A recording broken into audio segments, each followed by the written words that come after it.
예, 주 안에서 평안들 하셨습니까?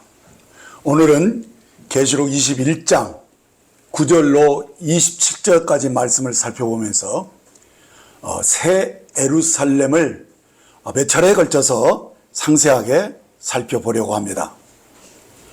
우리는 먼저 새 예루살렘을 이상으로 보려면 영 안으로 곧 성령의 감동하심을 받을 필요가 있다는 것을 알게 됩니다.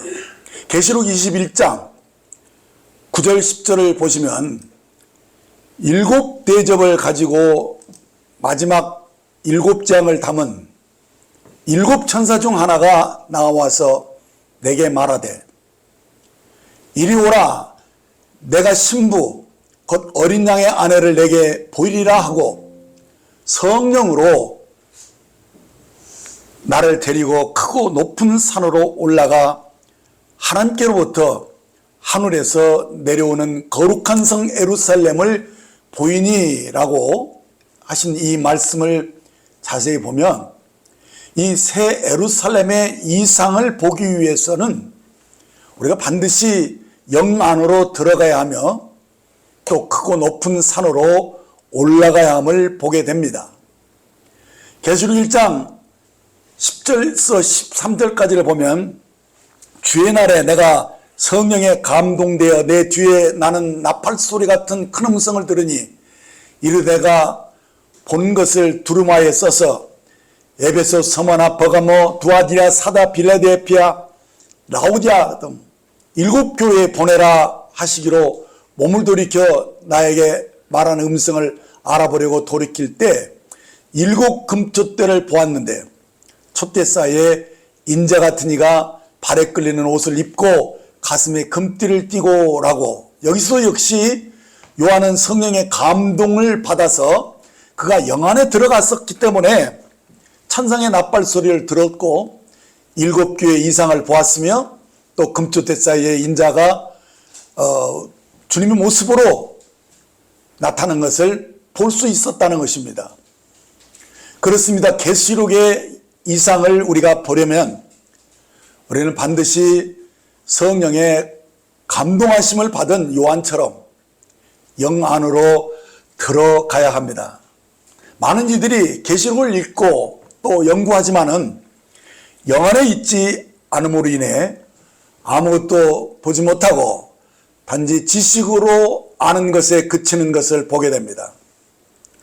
우리가 어떤 것을 보려면은 올바른 위치에 서서 올바른 각도로 보아야 하듯이 계시록의 말씀은 성령의 감동하심을 받아서 우리가 영 안에 있지 않으면 계시록의 이상을 보지 못합니다.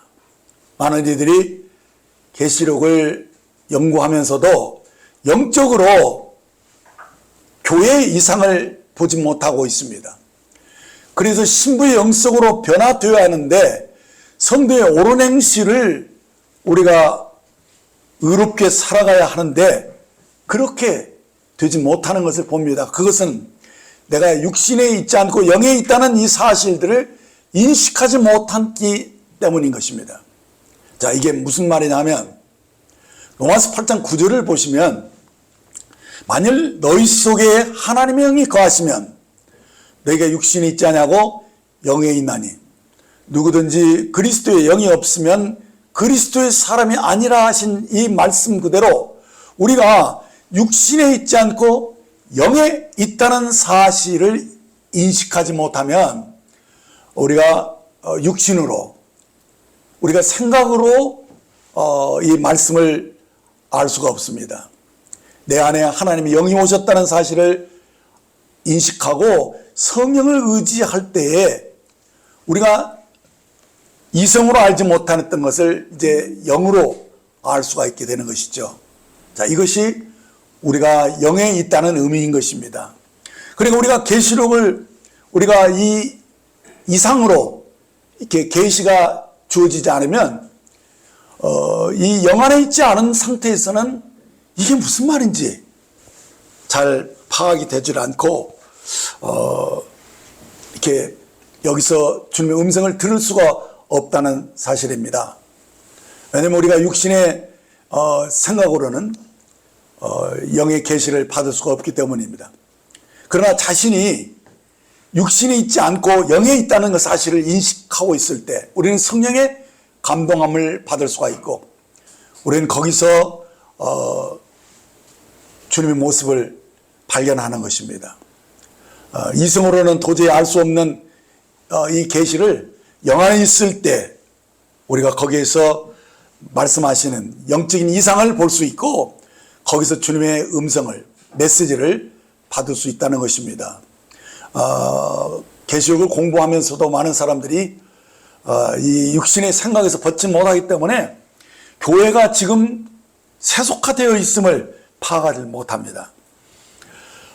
그리고 세계 정세가 어떻게 변화되어 있는지 이것을 감을 잡지를 못합니다.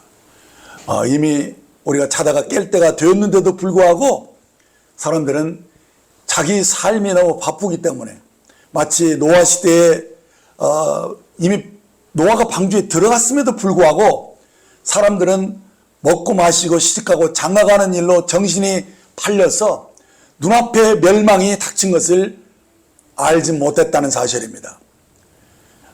이런 것처럼 우리가 성령의 감동을 받지 않은 상태에 있을 때 우리는 이 시대의 현상들을 파악을 못합니다. 그리고 지금이 얼마나 다급한 시점에 있는지를 인식을 못하기 때문에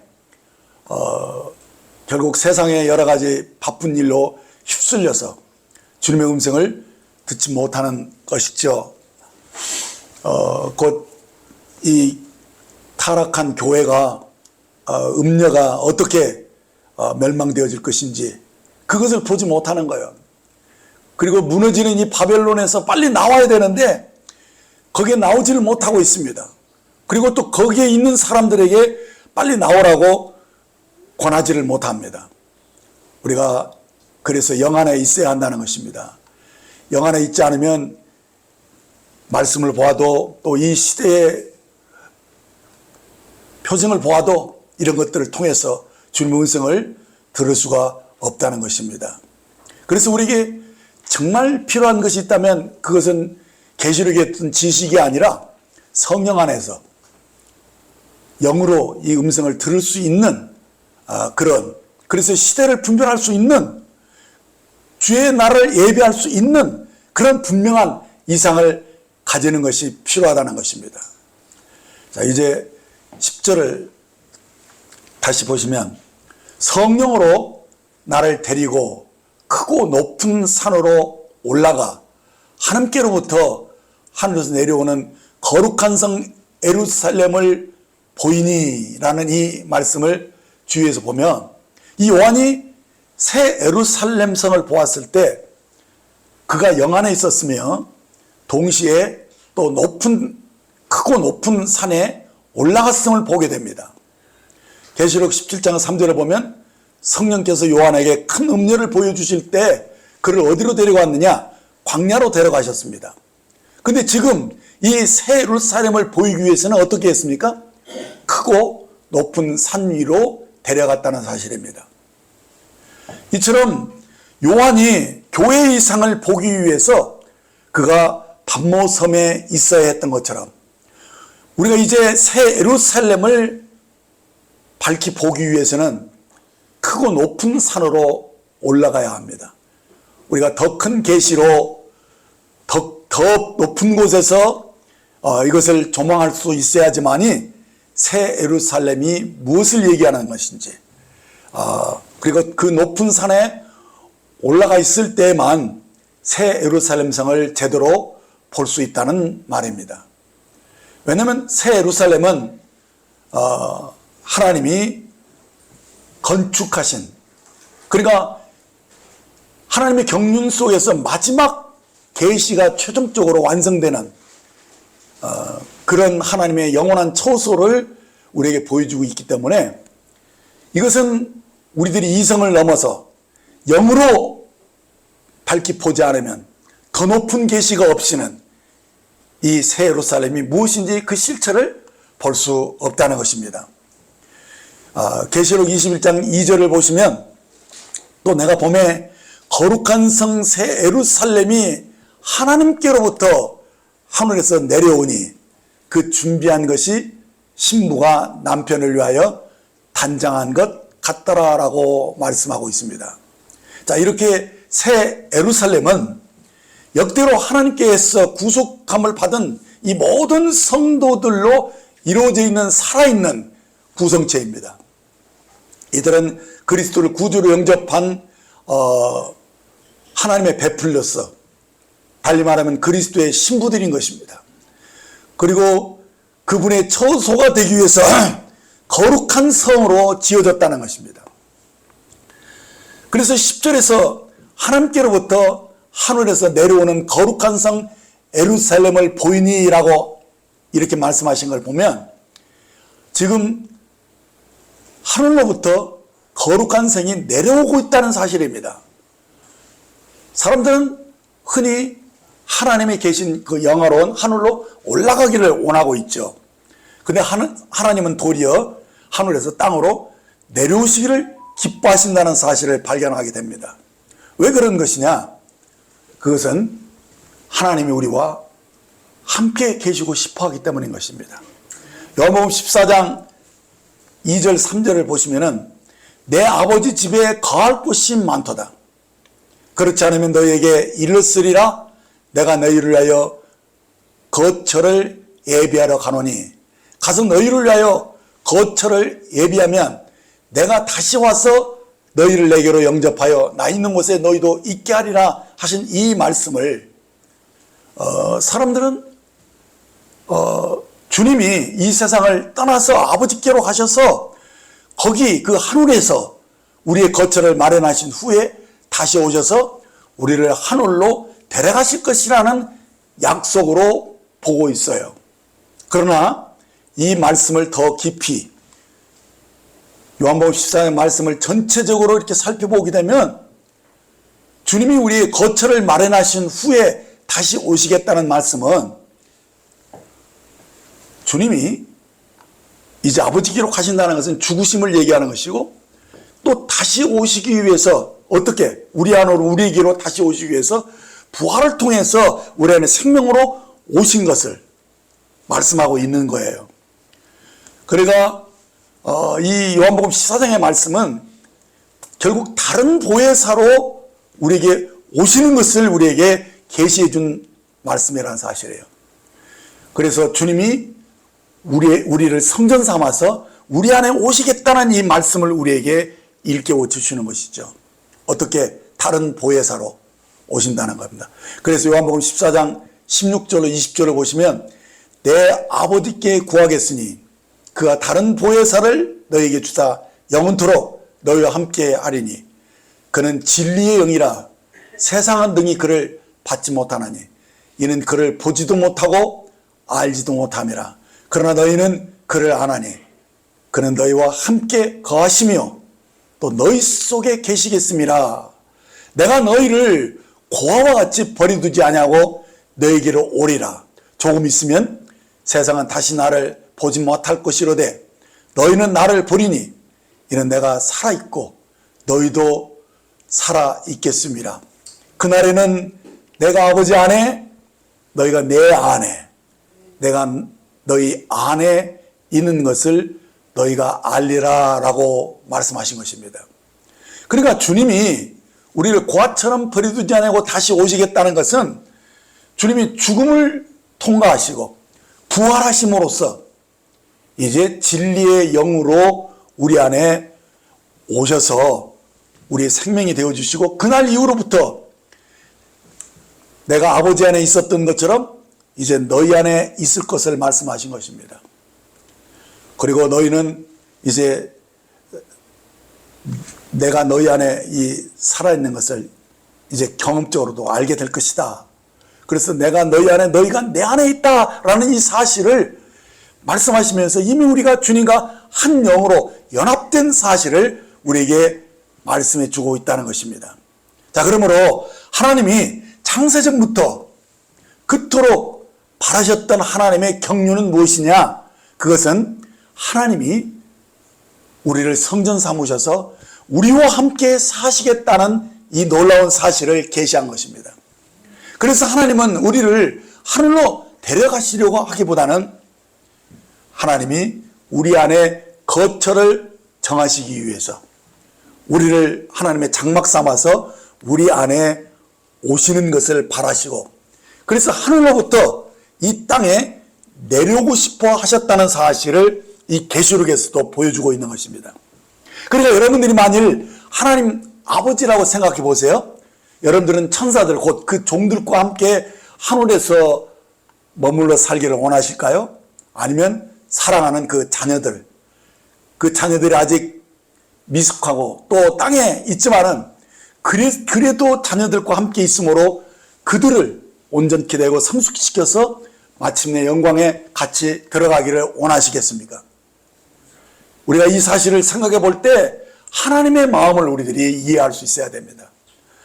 우리가 사는 곳이 하늘처럼 영광이 가득한 그런 찬란한 것은 아닐지라도 하나님은 우리와 함께 하고자 하시는 것입니다. 그래서 이 새 예루살렘 성은 실제로 하늘에서 땅으로 내려오는 것으로 우리에게 말씀하고 있는 것입니다.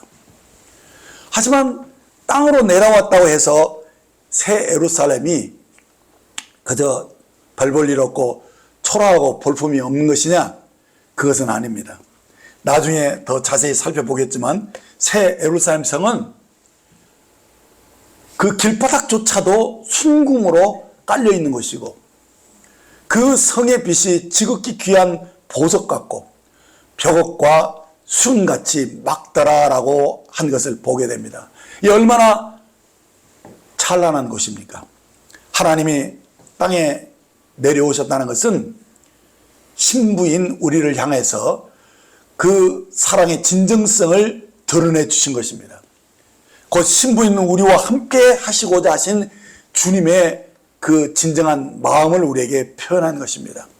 계시록 21장 2절 말씀을 다시 보겠습니다. 또 내가 보매 거룩한 성 새 예루살렘이 하나님께로부터 하늘에서 내려오니 그 준비한 것이 신부가 남편을 위하여 단장한 것 같더라 하신 이 말씀 보십시오.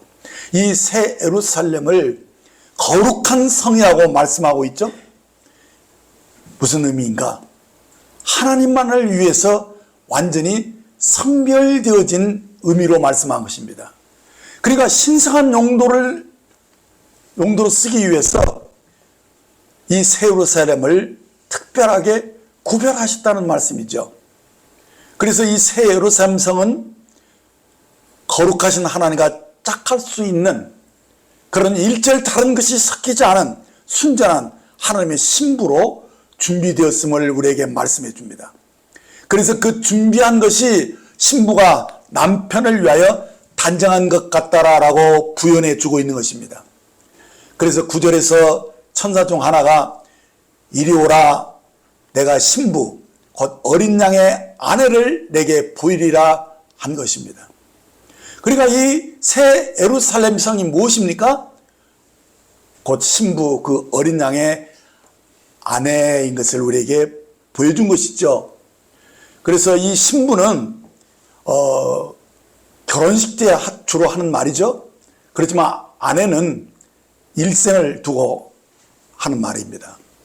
그러니까 이것은 이 신부는 잠깐, 근데 그 1000년 동안 다 신부로 얘기했거든요. 그러니까 천년 왕국에서는 신부라는 호칭을 계속 사용했어요. 그런데 놀랍게도 새하늘과 새 땅에 와서는 아내라고 부르는 것을 보게 됩니다. 이게 무슨 의미입니까? 이 왕국 시대에는 그 나라에 이기는 자들만이 신부로 불려집니다.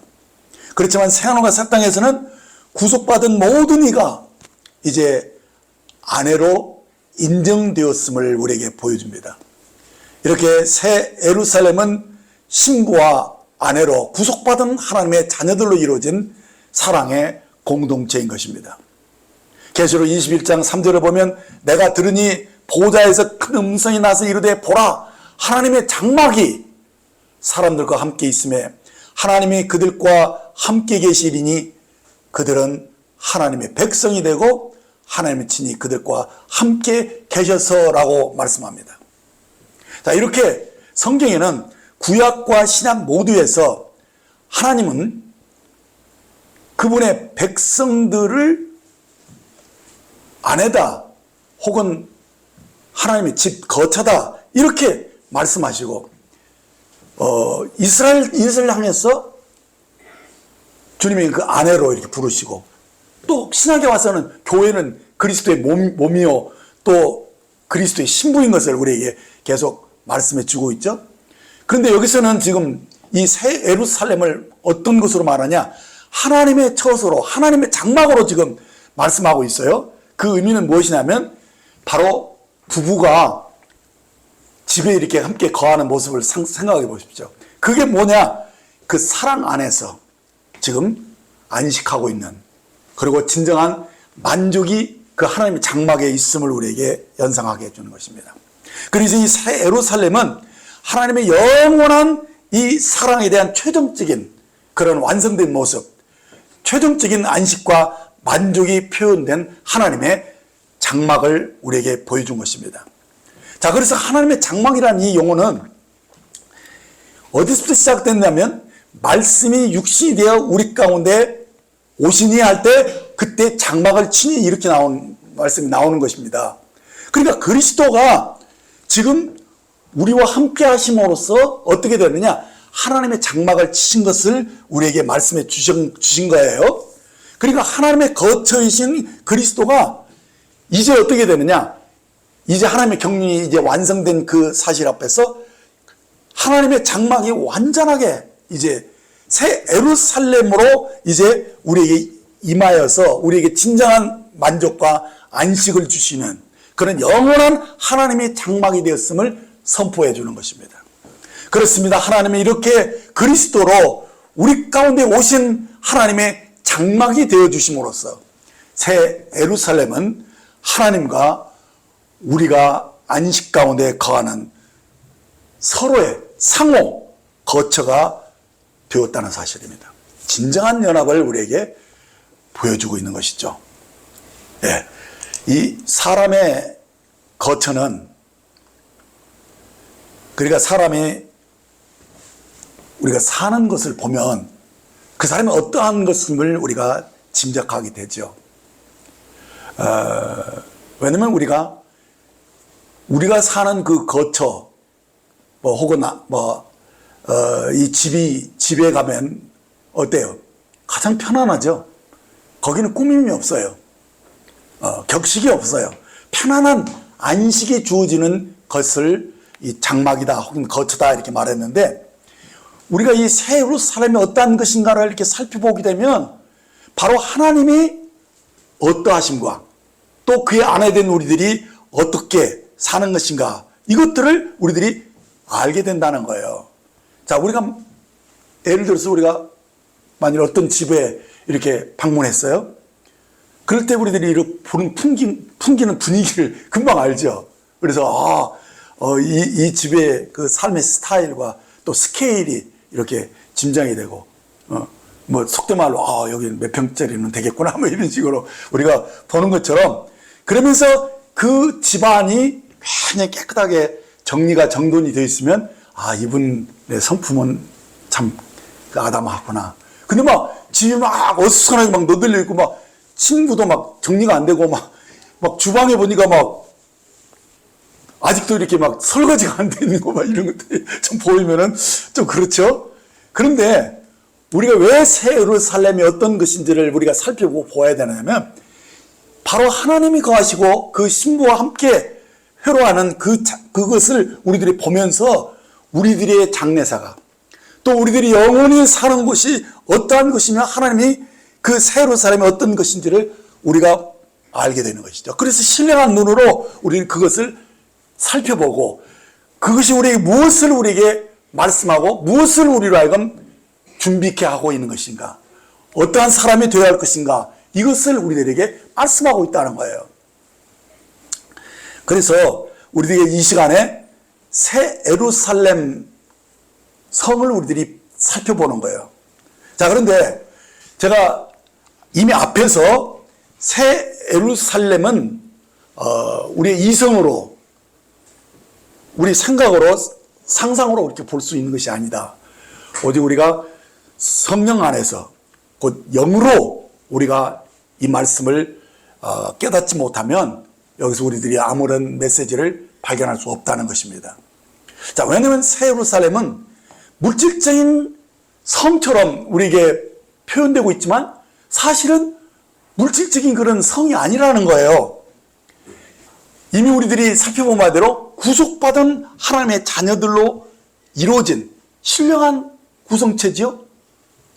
하지만 하나님은 이 신비를 우리들이 알려주기 위해서 마치 보이는 어떤 것으로 묘사한 것처럼 우리에게 말씀하고 있기 때문에 이 비밀을 우리들이 이 성령의 감동이 아니면 잘 알 수가 없다는 사실이에요. 그래서 먼저 우리는 교회에 대해서 우리가 바른 관점을 내가 가지고 교회를 바르게 이해하고 있느냐, 이것부터 우리들이 한번 따져볼 필요가 있어요. 많은 사람들이 교회 그러면은요, 어떤 그림이 그려져요, 여러분들? 십자가가 이렇게 걸려있고 높은 종탑이 세워져 있는 그런 건물들을 연상한다는 겁니다. 그래서 우리가 이 유럽 여행을 이렇게 가게 되면요, 대부분 그 관광 코스가 거의 한 60% 내서 70%가 아주 거대한, 그래 성당이죠. 성당, 캐스드라. 그것을 구경하는 것이 대부분이에요. 왜 그러느냐? 그 당시 중세 사람들은 하나님을 위해서 이 거대한 성전을 건축 두는 것, 그것이 그들의 기쁨이고 또 그들의 그 명예예요. 그래서 귀족들이나 이런 왕들이 어마어마한 비용으로 어마어마한 세월을 통해서 그 거대한 그 캐세드럴을 이렇게 막 짓는 거, 그것을 아주 그냥 사명으로 생각했던 것 같아요. 그러나 19세기에 와서요, 형제들이 교회는 건물이 아니다, 부르심을 받은 하나님의 자녀들의 모임이다, 이것을 말했을 때 사람들은 깜짝 놀랐어요. 그때서 비로소 교회가 그런 게 아니었어? 하면서 이 19세기에 와서야 예배당과 교회를 구분해서 분별하기 시작했다는 사실입니다. 하지만 사도 바울은 그가 쓴 서신에서 이미 교회가 무엇인지 여러 방면으로 그것을 말씀하고 설명하고 정의해 주었다는 사실입니다. 시간이 없으니까 딱 한 구절만 보겠습니다. 에베소서 1장 22절 23절을 보시면, 또 만물을 그의 팔 아래 복종하게 하시고 그를 만물 위에 교회의 머리로 삼으셨느니라. 교회는 그리스도의 몸이니 만물 안에서 만물을 충만케 하시는 이에 충만합니다 라고 말씀해 주었어요. 하지만 이 말씀이 누가 쉽게 무엇이다고 파악할 수 있어요? 아주 매우 심오한 계시로, 이것은 성령님의 은혜가 아니면 거의 아무도 이해할 수 없을 만큼 심오한 표현들로 되어 있다는 거예요. 그래서 성령이 우리의 눈을 열어주지 않으면 교회가 무엇인지를 아는 사람들이 많지 않아요. 특별히 이 계시록, 성경이 궁극적인 계시의 결론을 보여주고 있는 이 계시록에서도 역시 영적인 실체들을 비유적으로 또 이 보이는 것으로 이렇게 말씀하고 있기 때문에 우리가 참으로 영의 눈을 뜨지 않고는 이 말씀들을 이해할 수가 없다는 거예요. 그래서 이 일곱 교회를 예언할 때 성령께서 요한에게 뭘 보여주었습니까? 교회를 금등대, 곧 금촛대로 보여주셨다는 사실이에요. 여기 보시면 나오죠? 촛대가. 자, 그렇기 때문에 사람들은 교회가 금촛대야? 그렇다고 실제로서 금으로 된 일곱 촛대가 교회입니까? 그렇지 않잖아요? 그래서 성령 안에서 영으로 우리는 그 실체를 볼 수 있어야 하는 것입니다. 그러니까 교회를 금등대로 묘사한 그 의미를 파악할 수 있어야 한다는 거예요.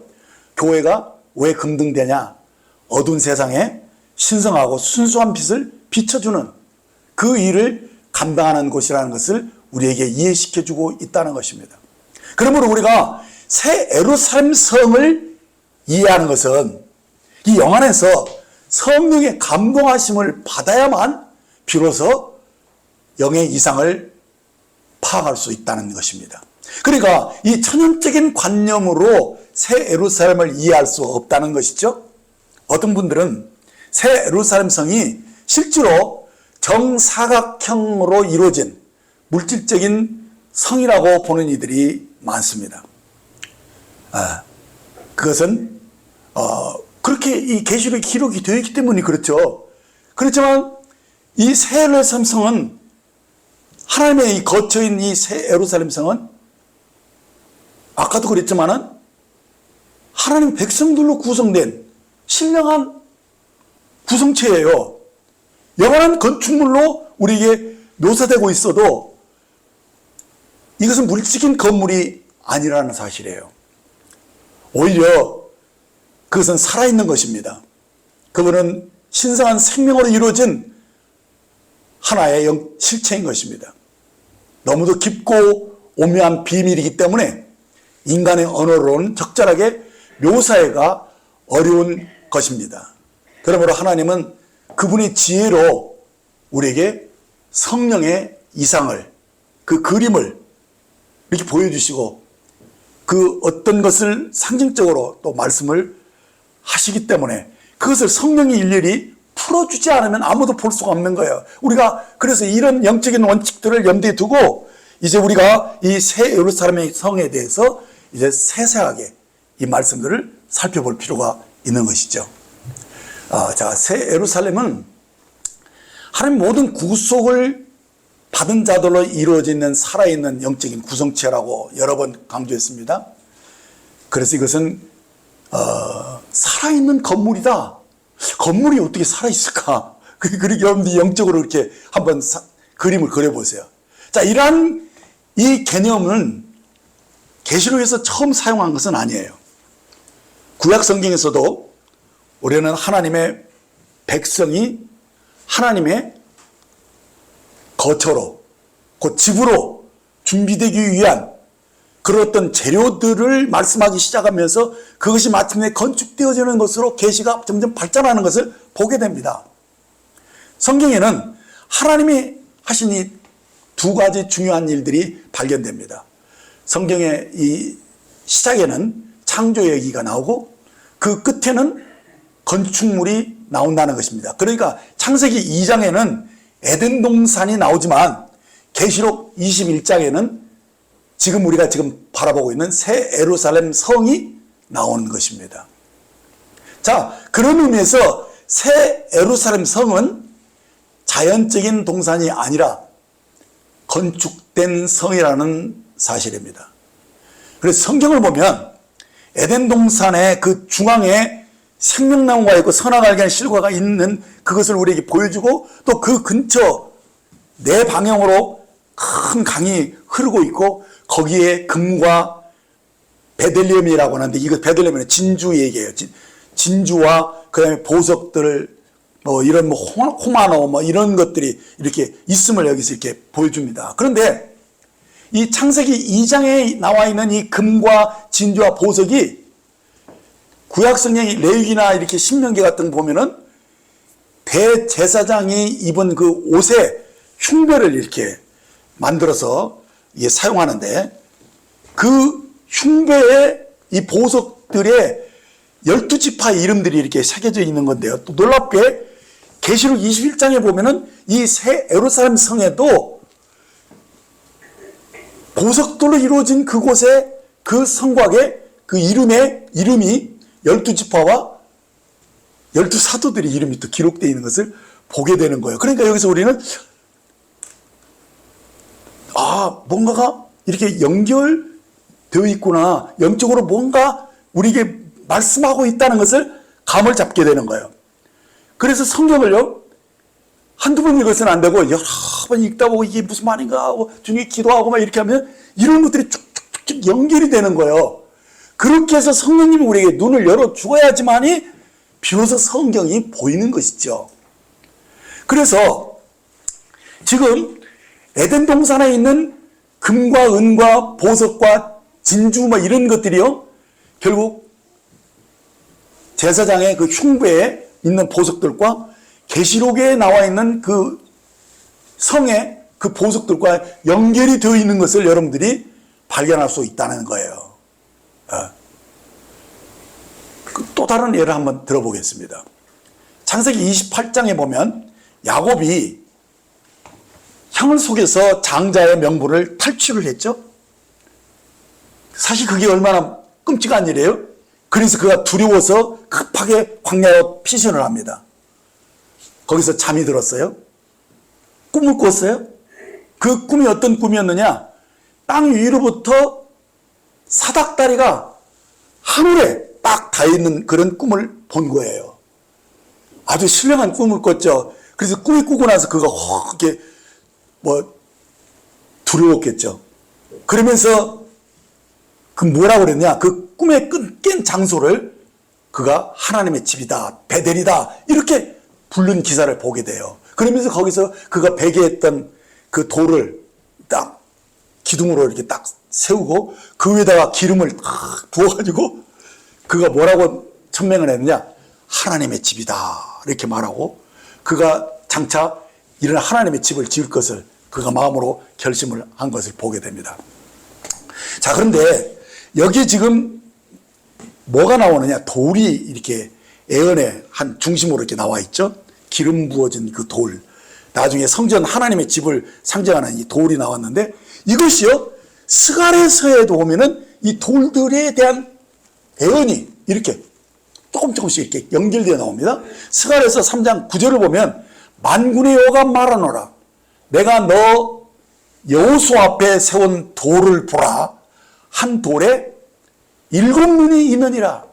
내가 거기서 새길 것을 새기며 이 땅의 죄악을 하루에 제거하리라 라고 다소 이해하기가 어려운 예언들이 뭔가 이 돌 얘기가 나오면서 7눈이 나오면서 뭔가 말씀하고 있다는 것을 알게 됩니다. 그런데 이것을 계시록을 보면은 이 예언이 무엇인지 그 의문이 확 풀리는 그런 구절이 있어요.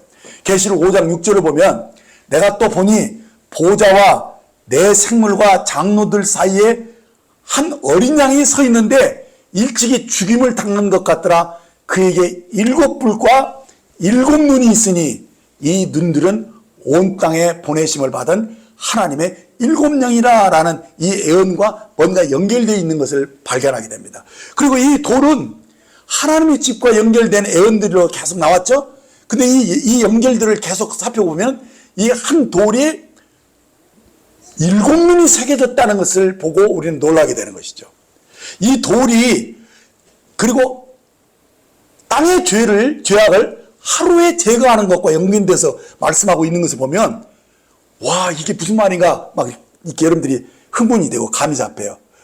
그러니까 이 7눈을 가진 그 돌이 누구인가 여러분들이 딱 감을 잡게 되고, 또 계시록에서 이 어린 양의 죽음이 언급되어 있는 것을 보면서 맞다, 바로 이 어린 양이 7눈을 가진 분인데 이 7눈은 하나님의 7영이라고 말씀하셨으므로 여기서 하루에 모든 죄악이 이게 사해진다는 말이 이제 뭐가 와서 다 와지게 되는 것이죠. 그러면서 결국 그 결과로 무엇을 우리에게 하나님이 건축하느냐, 하나님이 거하실 집을 만드시는 것을 감을 잡게 돼요. 그래서 성경은 하나님의 집을 건축하는 그런 계시로 계속 점철되어 있어요. 자, 그래서 이것이 이제는 신약에 와서는 아주 구체적으로 이제 더 선명하게 되어지는데, 요한복음 1장 42절을 보면 데리고 예수께로 오니 예수께서 보시고 이르시되 내가 요한의 아들 시몬이니 장차 게바라 하리라 하시니, 게바는 번역하면 베드로라. 자, 이게 주님이 처음 베드로를 만났을 때 뭘 하셨느냐, 그 이름을 바꿔주셨어요.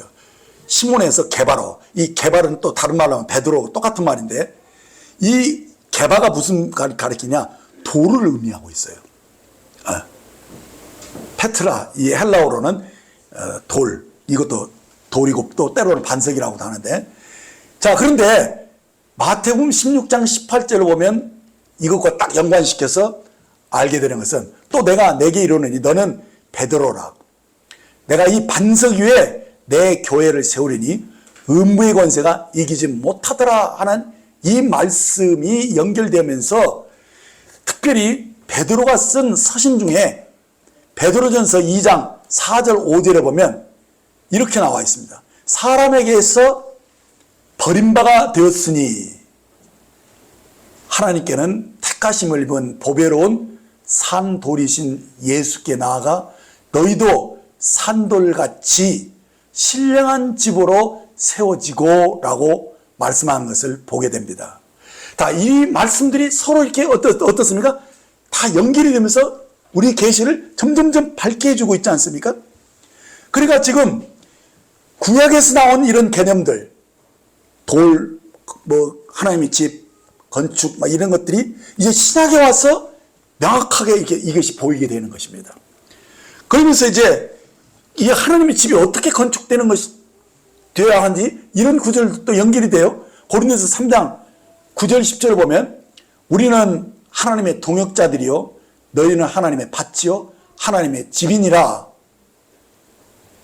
내게 주신 하나님의 은혜를 따라 내가 지혜로운 건축자와 같이 터를 닦아두매 다른 이가 그 위에 세우나 그러나 각각 어떻게 그 위에 세울까 조심할지니라 라고 말씀한 것을 보게 되면, 지금 우리들이 하나님의 집인데 이게 하나님이 일하는 일꾼들이 결국은 이 집을 짓는 일을 이렇게 돕고 이렇게 하고 있는데 여기서 조심해야 하는 것이 무엇인가를 이렇게 알려주고 있구나 하는 것이 감이 잡히는데, 말씀을 더 읽어보면 12절 13절에 뭐라고 나오느냐, 만일 누구든지 금이나 은이나 보석이나 나무나 풀이나 집으로 이 터 위에 서면 각 사람의 공적이 나타날 터인데 그날의 공적을 밝히리니 이는 불로 나타나고 그 불이 각 사람의 공적이 어떠한 것을 시험할 것입니다 라는 이 구절과 연결이 되는 거예요. 그래서 우리가 하나님의 일꾼으로서 하나님의 집을 이렇게 세울 때, 건축할 때, 그렇지 나무나 풀로 집을 입으면 이게 다 사라져 없어져 버리니까 영원히 이 집이 하나님의 집으로 남으려면 금과 은과 보석으로 건축을 해야 하는 것인구나 라는 것을 알게 되면서, 그러면 금과 은과 보석으로 이 하나님의 집이, 영원한 하나님의 집이 지어진다는 것인데 이것이 무엇과 연결됩니까? 새 예루살렘과 연결이 되어진다는 것을 깨닫게 되는 거예요. 그래서 우리들이 정말 여기서 말하는 이 보석이 무엇이냐, 금과 은이 무엇이고 보석이 무엇이냐, 이런 것들에 대해서 성경이 뭐라고 어떻게 어떤 의미로 우리에게 말씀하고 있는 것인가를 이렇게 종합해서 연결이 되면은 이 말씀들이 하나씩 풀어지는 거예요.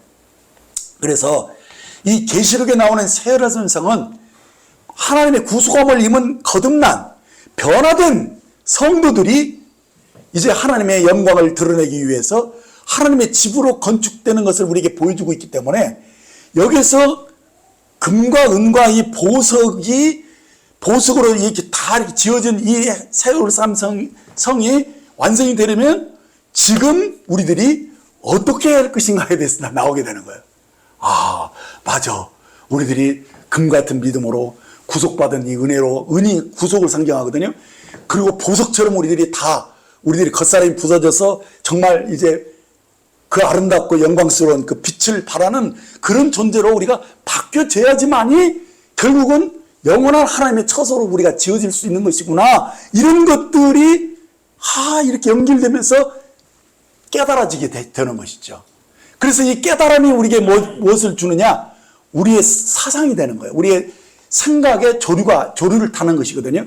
그렇게 해서 어떠한 태도로 어떠한 자세로 살아야 할 것인가에 대한 그런 성령님의 감동을 우리에게 준다는 사실이에요.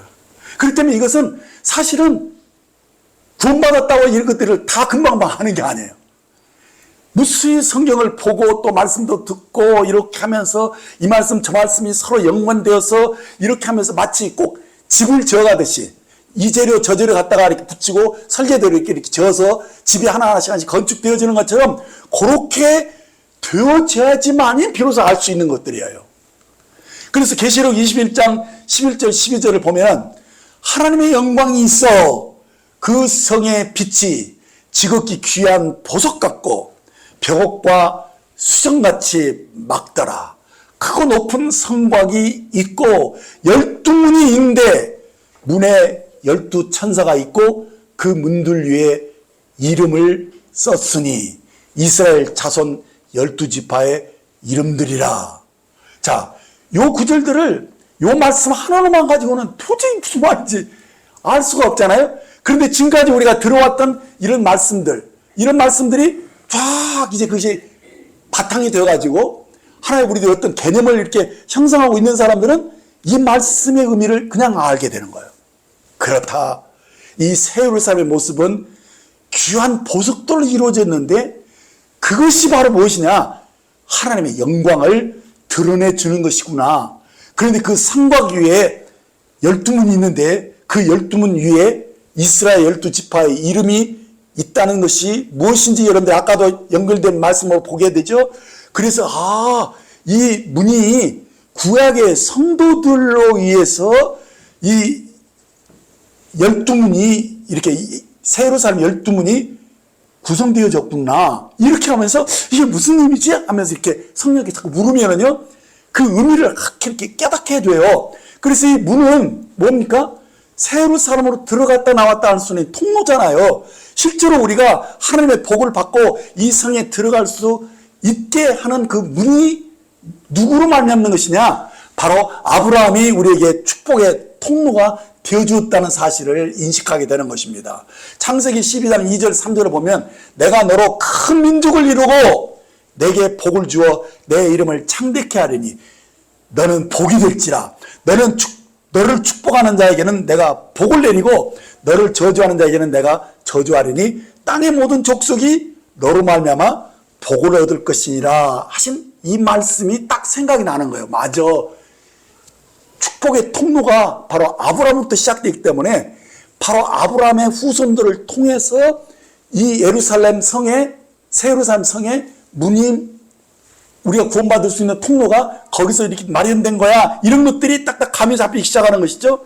그래서 바로 이 아브라함의 복을 계속 이어온 그 이스라엘의 그 계성, 그 족보도 귀하게 여겨지게 되는 거예요. 그렇죠? 그리고 구약 그 신앙을 계속 이렇게 담아온 그 구약의 그 선지자들, 특별히 그 선지자들이 메시아에 대한 예언을 팍팍 던지잖아요. 그러니까 이 예언대로 또 주님이 오셔서 그 예언을 성취해가는 것, 이런 것들이 다 맞아지는데 이 모든 것이 지금 구약 성경이 결국 무엇으로 이루어집니까? 유대인으로부터 이루어졌다는 사실이에요. 그렇죠? 그렇다면 그래서 주님도 사마리아 여인에게 뭐라고 그랬어요? 구원이 바로 유대인에게서 나는 것이다. 이렇게 말씀을 하셨고요. 실제로 초대교회에 우리에게 복음을 계속 전해줬던 베드로나 요한이나 바울이 다 누굽니까? 유대인들이에요. 그렇죠? 이렇게 우리는 유대인들을 통해서 구원의 문이 열린 거예요. 곧 12지파가 적혀있는 그 문을 통해서 우리는 새 예루살렘 성으로 들어올 수 있었다는 것을 깨닫게 되는 거예요. 자, 이제 그런데 그것만이 아니에요. 계시록 21장 14절을 보면 그 성막, 성의 성곽에는 12기초석이 있고, 아까 교회의 그 터를 얘기하고 막 그랬잖아요. 그걸 이거 연결시켜서 읽을 수 있죠. 기초석이 있고 그 위에는 어린 양의 12사도들의 12이름이 있다라는 말씀을 보면은 이 12사도의 이름이 성곽에 12기초석 위에 있다는 것에도 큰 의미가 있죠.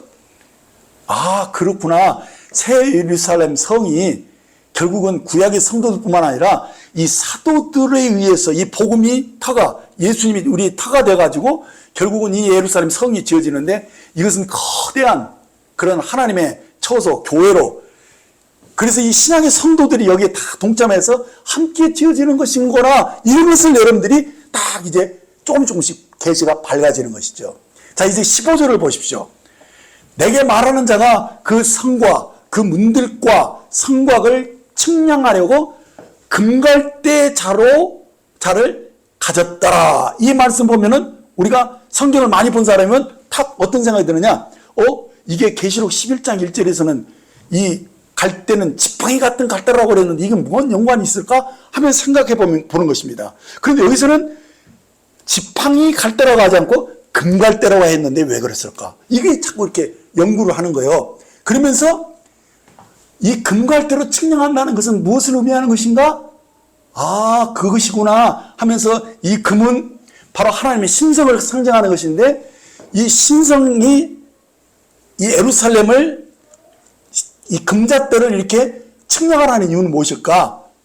맞아. 측량하라는 것은 기록을 위한 것인데 등기하기 위해서 이 어떤 토지나 건물들을 소유하기 위해서는 등기가 되어야 되잖아요. 그 등기에는 이게 자세하게 그렇게 나오는 거예요. 몇 미터, 몇 평, 이런 것들이 나오잖아요.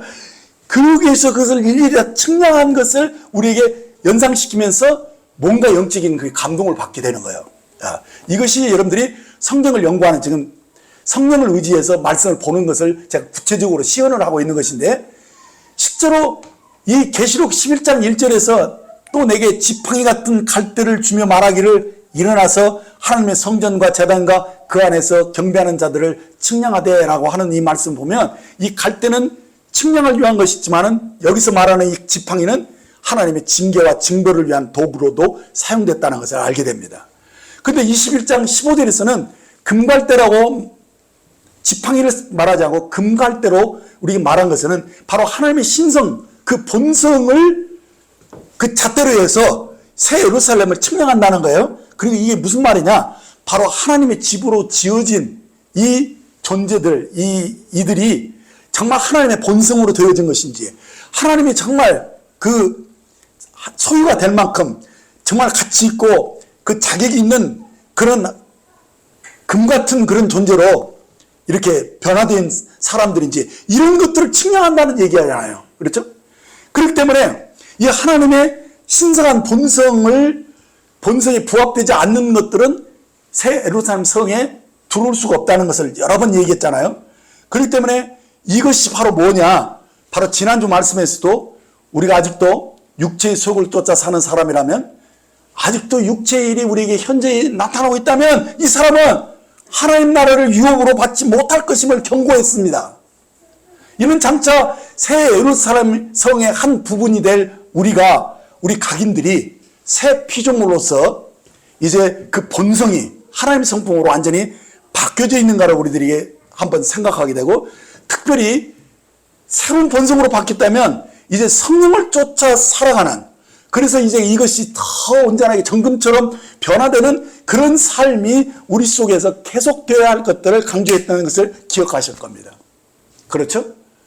우리가 본성에 의해서 사는 것. 그러니까 육체의 본성으로 사느냐, 성령으로 내가 새 피조물이 돼서 하나님 본성으로 사느냐, 이것이 성경의 기록이에요. 그렇기 때문에 요한일서 4장 7절 8절을 보면 사랑하는 자들아 우리가 서로 사랑하자. 사랑은 하나님께 속한 것이니 사랑하는 자마다 하나님으로부터 나서 하나님을 알고 사랑하지 않은 자는 하나님을 알지 못하라니 이는 하나님은 사랑이십니다라고 말씀하고 있는 것입니다. 그렇습니다. 사랑은 하나님께 속한 것입니다. 우리가 육정으로는 이것을 흉내낼 수가 없어요. 아무리 내가 사랑하려고 결심한다 할지라도 내 힘으로는 사실은 내 이웃도 내 아내도 제대로 사랑을 할 수가 없습니다. 그렇죠? 그래서 내가 누구인가를 늘 내가 육신에 있고 영에 있음을 인식을 하고 주님을 우리가 의지할 때만 사랑할 수 있는 거잖아요. 그래서 내가 본성으로, 하나님의 본성으로 내가 사랑하는 것인지 지금 내가 육정으로 하고 있는 것인지 이런 것들에 대해서 우리들이 정확한 분별력을 갖고 살아야 된다는 거예요. 그래서 거듭난 생명으로, 우리가 이 부활 생명으로 우리가 살지 않으면 안 되는 것을 인식할 것을 우리에게 명령하는 것이죠. 그래서 우리가 서로 사랑한다는 것은 정말 내가 아니고 주님임을 아는 사람들에게만 가능한 일이에요. 네. 그래서 우리는 우리의 삶이 하나님께로 난 사랑인지 내 육신에서 나온 것인지 이것을 분별할 수 있어야 돼요. 근데 그것만이 아니에요. 겸손도요. 그리고 어떤 선행도 마찬가지예요. 사람에게서 겸손이 나옵니까? 아니에요. 어떤 선행이 나올 수 있습니까? 그러면 꼭 그것을 본전 찾아내듯이 누구한테 잘해주고 결국 다른 사람을 기대하기 때문에 실족하게 돼요. 그렇기 때문에 우리가 이 주님의 본성으로 사는 것, 성령을 쫓아 사는 것이 얼마나 귀중한 것인지를 인식을 하고 정말 우리가 새 예루살렘 성으로 들어갈 그렇게 지어질 사람이라면 어떻게 살아야 되는 것인가가 그 답이 나오는 거예요. 이제 본문 16절 10절을 보겠습니다. 그 성은 나무가 반듯하여 길이와 너비가 같은지라 그 갈대 자로 그 성을 측량하니 12,000 스타디온이요 길이와 너비와 높이가 같더라. 그 성곽을 측량하며 144 규빗이니 사람이 측량 곧 천사의 측량이라. 자, 그래서 제가 지금 여기 치수 얘기가 나오니까 이 성의 크기가 도대체 얼마나 되는지 도무지 짐작이 가지 않아가지고요. 제가 챗 GTP로 물어봤어요. 그랬더니 챗 GTP가 굉장히 세세하게 딱 안내를 해줬는데 이 스타디온, 1스타디온이 몇 킬로 이렇게 환산이 되냐면 185m로 환산된다고 나오더라고요. 그리고 그 길이와 나비와 높이가 각각 그렇게 환산을 해보니까 2220km로 나오는데 사실 2220km가 얼마나 큰 길인지를 또 감이 안 잡히잖아요.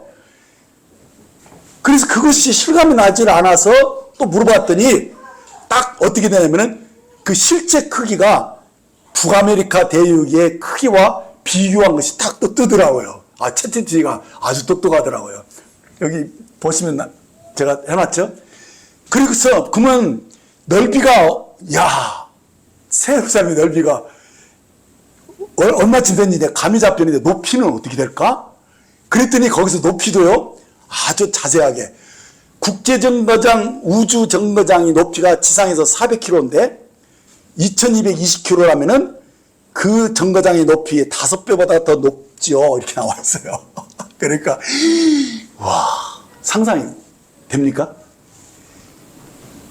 네모가 반듯했기 때문에 장과 강이 같다 했기 때문에 그 크기가 얼마나 거대한지 이제 어느 정도 좀 상상이 되는데 사실은 그렇지만 이것이 뭐 육체적인 것이 아니잖아요. 물질적인 것이 아니고 이것은 새 예루살렘의 성이 얼마나 거대한 성인가 또 얼마나 웅장하고 거룩한 성인가 이런 것들을 우리들에게 하나의 보여준 그리고 또 정육면체라는 것은 절대 완전성과 그 온전함을 우리에게 보여주는 것이고 이 연합체가 얼마나 영광스러운 것인지 이런 것들을 상징적으로 보여주시는 것이니까 거기서 우리들이 영적인 의미를 찾아야 하는 것이죠. 자, 그렇습니다. 자, 모세가 그러면 이거 지을 때 이 하늘에 이 성소를 본따 가지고 이렇게 지었다고 그랬잖아요. 그리고 이 성막 안에 이 지성소가 어떻게 됩니까? 성소는 크기가 2배인데 지성소는 어떻습니까? 각면이 10규빗으로 되어 있어요. 그게 정육면체로 지어진 거예요. 근데 솔로몬이 지은 성전은 그보다 훨씬 더 컸죠. 각면이 20규빗으로 되어 있는데 그것도 정육면체로 지성소가 되어 있는 것인데 지금 여기서 새 예루살렘이 지금 정육면체로 지어진 것을 강조하고 있는데 그것이 뭐냐? 맞다. 이 새 예루살렘은 성소가 없고 전체가 다 지성소로 되어 있다는 말이구나. 이것을 딱 알게 되는 거예요. 그렇죠? 이게 바로 성령님이 도와주셔서 우리에게 보여주는 것이죠. 그래서 새 예루살렘 전체가 바로 하나님의 지성소로 지어진 것이구나. 이것을 알게 되면서 지성소가 또 어떤 것인지를 또 묵상하게 되죠. 그것이 얼마나 거룩한 것인지 여러분들이 많이 들었죠? 아무도 그것은 함부로 범접할 수가 없는 영광이 가득한 하나님의 임재가 있는 지극히 거룩한 장소잖아요. 그래서 이 대제사장이 1년에 한 차례 곧 대속죄일에 백성들의 허물을 대속하기 위해서 그가 들어갈 때 피 없이는 들어갈 수 없는 곳이라고 말씀하고 있는 거예요. 자, 그렇다면 이 새 예루살렘 전체가 하나님의 임재의 영광에 가득한 지성소로 되어 있다는 의미가 무엇일까? 이것은 그리스도의 구속하신 피가 우리를 하나님의 보좌 앞에 당당하게 나가게 해준 이 놀라운 사실이 이 새 예루살렘에서는 완전히 개방되고 활짝 열려 있는 것을 보게 되는 것입니다. 그래서 여기서 깨닫게 되는 것은 지금 우리의 교회 생활이 지금 정육면체인 이 완전한 삶을 계시하고 있는 그 지성소와 같은 삶을 여기서 살고 연습해 간다는 거예요. 왜요? 이것은 무엇을 의미하냐? 우리가 하나님의 임재 앞에서 사는 것을 연습해야 한다는 거예요. 우리가 지성소의 삶을 제사장이 주님 앞에서 그렇게 이 피를 가지고 그 속죄소에 피를 뿌리고 지성소 앞에서 하나님의 계시를 받듯이 그런 삶을 우리가 여기서 사는 사람들이 바로 새 예루살렘에 들어서 그런 삶을 누릴 수 있다는 얘기죠. 이제 18절 21절을 보겠습니다. 그 성곽은 벽으로 쌓였고 그 성은 정금인데 맑은 유리 같더라. 그 성의 성곽의 기초석은 각색 보석으로 꾸몄는데 첫째 기초석은 벽옥이요, 둘째는 남보석이요, 셋째는 옥수요, 넷째는 녹보석이요, 다섯째는 홍모나요, 여섯째는 홍보석이요, 일곱째는 황옥이요, 여덟째는 노곡이요, 아홉째는 다망옥이요, 열째는 비치옥이요, 열한째는 청옥이요, 열두째는 자수정인데 주의라. 이 12문은 12진주문이니 각 문마다 한 개의 진주로 되어 있고 성의 길은 맑은 유리 같은 정금이더라. 그러니까 이 새 예루살렘은 한마디로 말해서 보석들로 건축된 성인 것을 얼른 알게 됩니다. 그런데 먼저 성 본체와 그 길은 정금, 곧 순금으로 되어 있다는 것을 여러분들이 상상해 보면 뭘 알게 됩니까? 와, 길바닥도 금이네. 근데 거기는 이제 먼지가 없다는 얘기죠. 우리 집사람 보면 막 이렇게 닦고 뭐 쓸고 맨날 하는 거예요. 왜 그러니까 여기서는요, 어디선가 가만히 있어도 먼지가 내려요. 근데 그래서 거기 가면은 완전히 이제 청소하겠구나 생각이 들었어요. 좀 농담이고요. 그래서 이 신성한 본성을 상징하는 그것이 예루살렘의 모든 길에 우리가 걸어가는 모든 것이 우리가 본성으로 살게 되어 있는 거예요. 하나님의 본성으로. 그래가 거기에는 아무런 것들이 범접할 수가 없는 것이죠. 순수하고 정말 투명한 그런 삶이 우리에게 올 것입니다. 자, 그리고 여기서 더 깊이 생각해 볼 수 있는 것은 이 12문이 진주로 꾸며졌다는 사실을 우리가 발견하게 되는데, 이 진주로 만들었다는 것은요, 이 진주가 만들어지는 과정을 우리들이 생각하지 않을 수가 없어요. 진주는 무엇을 우리에게 보여주느냐? 고난을 통과해서 얻은 열매라는 것입니다. 왜 그러냐? 진주는요, 이 조개 살 속에 이물질이 이렇게 딱 박혀가지고 상처가 나잖아요. 그러면 그 상처를 극복하기 위해서 그 조개가 그 생즙을 자꾸 내서 그것을 우겨 싸가지고요, 그걸 몽어리가 돼가지고 그 진액이 뭉쳐가지고 진주를 만들어내는 것이거든요. 자, 그래서 이 진주는 뭘 이게 우리에게 연상하게 되느냐? 우리의 구원이 아들의 희생을 통해서 그가 죽음과 부활을 통과해서 생명이 우리 속에 계속 와가지고 결국은 부활의 열매로 우리가 구원받은 것이거든요. 그래서 이 성에 들어가는 문이 뭘로 만들어졌느냐? 진주로 만들어졌다는 사실이에요. 그리고 또 여기서 각 문마다 한 개의 진주로 되어 있다라고 말씀했는데, 이게 무슨 말인지는 제가 정확히는 잘 모르겠어요. 그런데 제가 이런 것을 묵상하게 됐어요. 아, 예수님의 그 고난의 결정체가 진주로서 우리가 구원을 얻어서 그것이 그곳에 들어가는 문이 되었다면, 실제로 우리 각인이 그리스도의 고난으로 우리가 태어난 것이니까 하나의 미랄로 태어났지만, 그러나 우리가 또 다른 사람을 위해서 문을 열어주는 사람이 되어야 되는데, 그렇게 하려면 우리도 진주를 생산해내야 된다. 다시 한번, 죽지 않으면 하나 그대로 있잖아요. 죽으면 많은 열매를 맺는다는 것처럼 우리들이 희생과 헌신을 통해서 다른 영혼들이 들어올 수 있는 구원의 문이 열려진다는 사실이에요. 자, 우리도 사실 따지고 보면 누군가의 희생과 헌신으로 우리에게까지 복음이 들려진 거예요. 그래서 구원을 얻은 것이잖아요. 그러므로 우리도 누군가의 구원을 위해서 희생을 치rum으로써 또 하나의 열매를 맺어야 한다는 사실을 일깨워줍니다. 우리의 복음 전반은 사실 순교자들이 전하는 복음으로 들어온 거예요. 그래서 증인과 순교자라는 말이요, 말투수 똑같은 용어예요. 그래서 자기 목숨을 내어준 순교자를 통해서 이 복음이 우리에게 들어온 거예요. 구원의 문이 열린 거예요. 그렇기 때문에 누군가의 희생이 치러지지 않고는 이 복음이 나에게까지 오지 않았다는 사실을 우리가 깨닫고, 이제 우리도 이제 하나의 구원의 문을 열기 위해서 진주를 생산하는 그 순교자의 삶을 우리가 살아야만 한다는 사실을 일깨워주는 것입니다.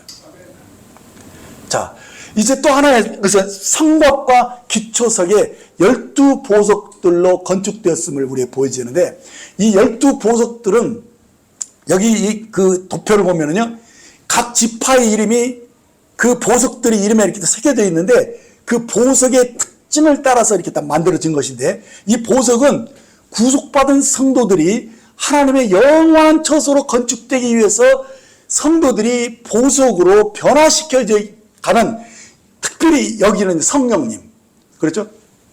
아버지와 아들과 지금 성령이 차례대 나오는데, 성령님이 역사하신 그 아름다운 수고가 영광으로 드러나고 있는 그것을 우리들에게 표현하고 있는 거예요. 자, 에덴 동산에서는 금과 은과 진주는 하나의 재료에 불과했어요.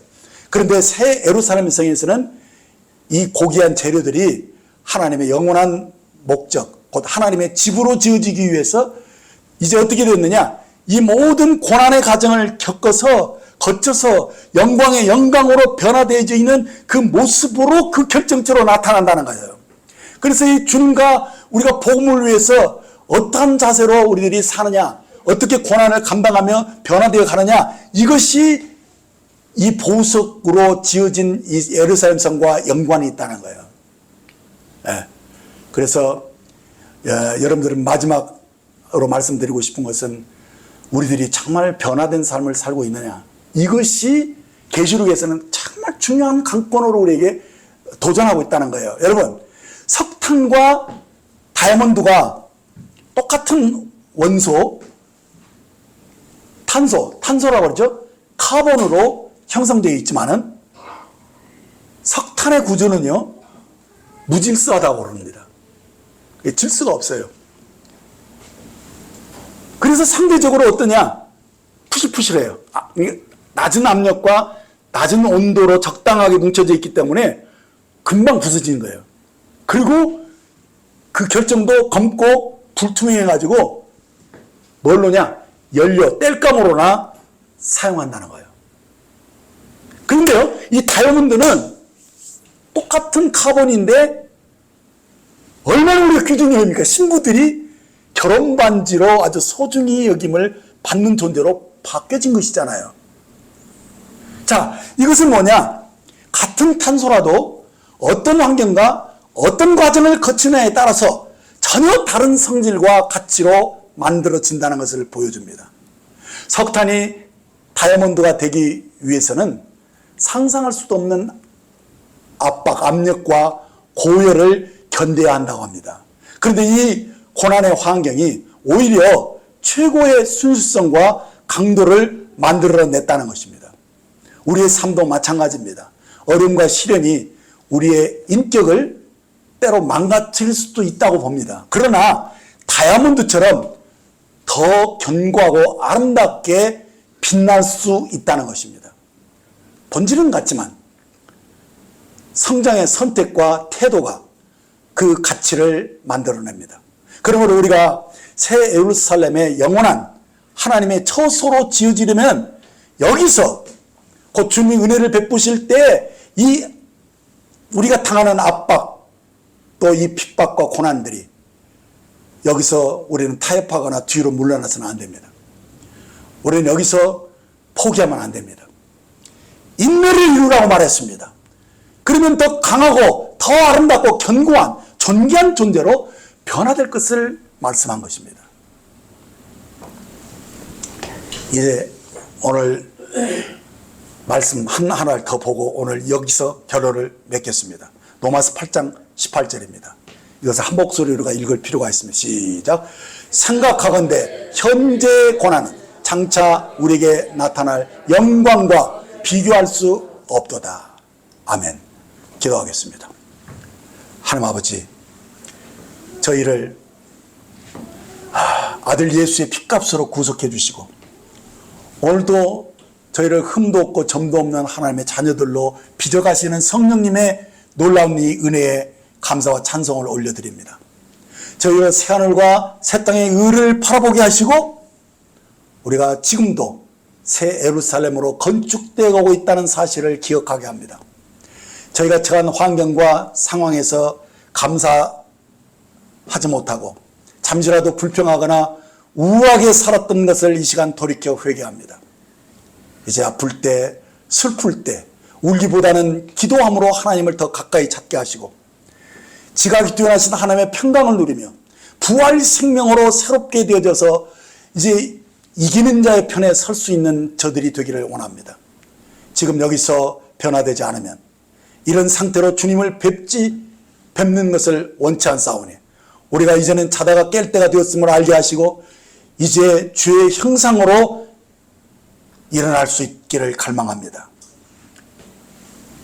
주의 장성한 분량에 이르기까지 계속 자라고 승리할 수 있도록 도와주시고 이제 성령의 기름을 부어주셔서 넘치는 삶, 생명으로 왕노릇함을 하는 삶을 계속 살게 하여 주옵소서.